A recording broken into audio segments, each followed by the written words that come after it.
মুহূর্তে এনসিপি গোপালগঞ্জে না গেলেও পারত। গায়ের জোর আছে, আমার শক্তি আছে, আমি বললাম যে না আমরা এখনই গোপালগঞ্জে যাব। সেনাবাহিনী থাকার কারণে এবং সেনাবাহিনীর যে গাড়ি, যুদ্ধের গাড়ি, এই গাড়ির ভিতরে করে তাদেরকে সেভ করে নিয়ে আসছে। প্রথমে এই ঘটনার তীব্র নিন্দা এবং প্রতিবাদ জানাচ্ছে। বিশেষ করে এই এনসিপি নেতৃবৃন্দ আর আমরা জুলাই বিপ্লবের আমরা সহযোদ্ধা ছিলাম, কারণ যেহেতু হাসিনা বিরোধী আন্দোলনে আমরা সক্রিয় ছিলাম, এই হিসেবে এনসিপি নেতাদের প্রতি আমার সহমর্মিতা এবং যে স্নেহসিক্ত ভালোবাসা সেটি আছে। তবে এই মুহূর্তে গতকাল আওয়ামী লীগের প্রতীকটা ওয়েবসাইট থেকে বাতিল করে দেওয়া হয়েছে। তো যেহেতু আওয়ামী লীগের সেটি মরার মাঝে আরও লবণ ছিটিয়ে দেওয়া, রক্তের মাঝে লবণ ছিটিয়ে দেওয়া, এই মুহূর্তে এনসিপি গোপালগঞ্জে না গেলেও পারত। এখন আমার রাজনীতির বক্তব্যের সাথে অনেকের ভিন্নমত থাকতে পারে। আমি যেটা মনে করি, আমার রাজনীতির উদ্দেশ্যটা হবে সহনশীল এবং মানুষের উপকার, শান্তি শৃঙ্খলা রক্ষাকে খেয়াল করতে হবে। এখন আমার গায়ের জোর আছে, আমার শক্তি আছে, আমি বললাম যে না আমরা এখনই গোপালগঞ্জে যাব। গোপালগঞ্জে গিয়েছি, কিন্তু গোপালগঞ্জে গিয়ে আমরা যে পরিস্থিতি দেখলাম যে যদি আর্মি না থাকতো তাহলে জুলাই বিপ্লবের এই বীরদেরকে কিন্তু আমরা রক্ষা করা কঠিন হয়ে যেত। সেনাবাহিনী থাকার কারণে এবং সেনাবাহিনীর যে গাড়ি, যুদ্ধের গাড়ি, এই গাড়ির ভিতরে করে তাদেরকে সেভ করে নিয়ে আসছে।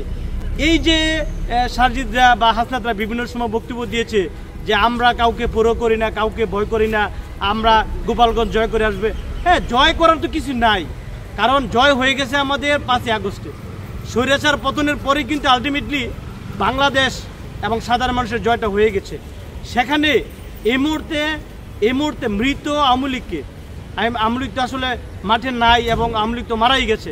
তো সেই মৃত আওয়ামী লীগকে জাগ্রত করাটা, এই যে গোপালগঞ্জের সাথে আজকে এই যে এনসিপির যে একটা সাংঘর্ষিক সহিংসতা ছড়িয়ে গেছে, সেখানে আর্মির গুলিতে এবং 4 জন নিহত হয়েছে। তো এই যে 4 জন নিহত হয়েছে, এরা তো এই দেশের নাগরিকই। এখন আপনার রাজনীতির স্বার্থে আপনি বলবেন যে না তারা কেউই না, তারা এই দেশের নাগরিকই না। আসলে আমাদের দেশের রাজনীতিটা হয়ে গেছে কি, যার স্বার্থের কারণে রাজনীতি। যেই দল তার অ্যাঙ্গেলে কথা বলে, তার স্বার্থের জন্য কথা বলে। প্রকৃতপক্ষে রাজনীতিটা করতে হবে দেশের স্বার্থে। আমরা দেশের স্বার্থের চেয়ে বেশি প্রায়োরিটি দিই আমার দলের রাজনীতিটাকে। এখন বাংলাদেশের যে রাজনীতি, যে অস্থিতিশীল পরিস্থিতি, আজকে দেখেন শেখ হাসিনা যাওয়ার পরে আমরা যে একটা সুন্দর বাংলাদেশ প্রত্যাশা করেছিলাম, সকলে মিলে যারা নির্যাতিত হয়েছে, এই জামাত ইসলামকে কিন্তু আওয়ামী লীগ শতভাবে আলাদা করার চেষ্টা করেছে, কিন্তু বিএনপির কাছ থেকে তাদেরকে সরাতে পারেনি। অথচ এই জামাত ইসলামী কিন্তু এখন বিএনপির রাজনীতির সবচেয়ে বড় শত্রু দেখা যাচ্ছে, ক্ষমতা নিয়ে কে কার আগে ক্ষমতার চেয়ারে বসবে। কিন্তু আমি যেটা মনে করি যে সকলে মিলে দেশ চালালেই তো দেশটা সুন্দর হবে। এখন আমাকে ক্ষমতা যেতে হবে, এমুককে দেওয়া যাবে না, এইভাবে টানাহাসা করতে করতে কিন্তু আমার বাংলাদেশের স্বাধীনতার যে সার্বভৌমত্ব নষ্ট হয়ে যাচ্ছে।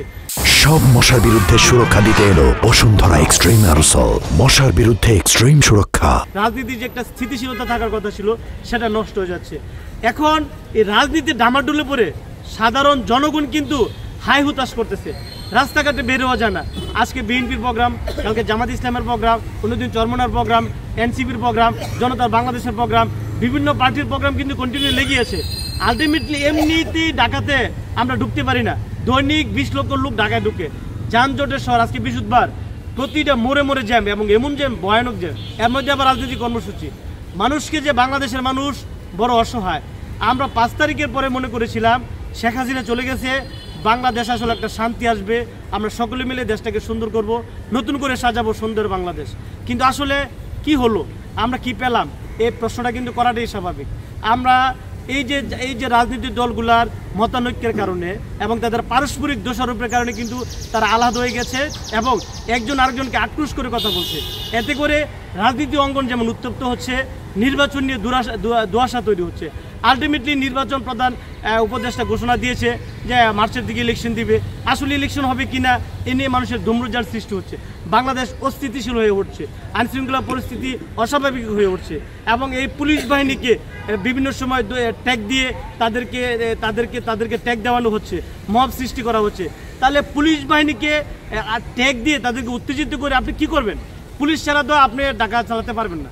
তো পুলিশের তো বিকল্প হয় নাই, যেহেতু পুলিশের কোনো অল্টারনেটিভ হয় নাই, তাহলে পুলিশকে দেশপ্রেমিক করুন এবং পুলিশকে সততার মধ্যে নিয়ে আসুন। যেসব সৎ অফিসার আছে তাদের পুরস্কারের ঘোষণা করুন, প্রয়োজনে তাদের স্যালারি বৃদ্ধি করুন, কিন্তু পুলিশকে আপনার সততার মধ্যে নিয়ে আসতে হবে, দেশপ্রেমে নিয়ে আসতে হবে। পুলিশকে বোঝাতে হবে আপনি কোনো দলের না, আপনি রাষ্ট্রের। যেহেতু রাষ্ট্রের বেতন নেয়, সে রাষ্ট্রের গোলামি করবে, কোনো দলের গোলামি করা কিন্তু পুলিশের কাজ না। এইভাবে আমাদের বাংলাদেশের রাজনীতিবিদ যারা আছে, আমরা মনে করি যে দলের গোলামি করা হচ্ছে, রাষ্ট্রের গোলামি করা উচিত। কারণ রাষ্ট্রটা আমার সবার, আমরা সকলে মিলে সুন্দরভাবে ভালো থাকার নামই বাংলাদেশ। কারণ আপনার দল, আপনি ভালো থাকলেই মানে আপনি হ্যাপি, এমনটা আসলে এটা বৈষম্য হয়ে যায়। সকলকে মিলিয়ে ভালো থাকার নামই বাংলাদেশ, সবাইকে নিয়ে ভালো থাকতে হবে। জনতার বাংলাদেশ পার্টি এটি প্রত্যাশা করে, এবং এই যে কারফিউ দিয়েছে গোপালগঞ্জে, এবং গোপালগঞ্জের পরিস্থিতি খুব থমথমে বিরাজ করতেছে। এই যে মানুষ, ওখানকার মানুষের দেখা আছে কি আইনশৃঙ্খলা পরিস্থিতি অবনতি, ঘরের বাইরে বেরোতে পারে না মানুষ, কাজকর্ম করতে পারবে না। এই পরিস্থিতিটা আসলে জনতা বাংলাদেশ পার্টি প্রত্যাশা করে না। আমরা সকলের জন্য সুন্দর একটি বাংলাদেশ চাই। আর এনসিপি আসলে তারা আমাদের ছোট ভাই, তাদের প্রতি আমাদের সহমর্মিতা, ভালোবাসা আছে। আমরা বলবো এত মানে আক্রমণাত্মকভাবে রাজনীতি না করে, রাজনীতির পথটা আসলে অনেক লম্বা, এবং এটা প্রত্যন্ত অঞ্চলে মানুষের ধারে ধারে পৌঁছতে হবে। তাহলে মানে সহিংসতা পরিহার করে যে অহিংসা শান্তিময় রাজনীতি উপহার দিলে এনসিপির মাঠ কিন্তু ভালো, এবং তারা মানুষকে এই আক্রমণাত্মক কথা না বলে তারা যদি ভালোবাসা দিয়ে এগিয়ে যায়, যেহেতু তারা জুলাই বিপ্লবের তাদের একটা অর্জন আছে, এবং জুলাই বিপ্লবে আমরাও তাদের সাথে অন্যতম সহযোদ্ধা ছিলাম। আমরা চাই কাউকে বিতর্কিত না করে সকলে মিলে একটি সুন্দর বাংলাদেশ হবে। জনতার বাংলাদেশ পার্টি এটা প্রত্যাশা করে।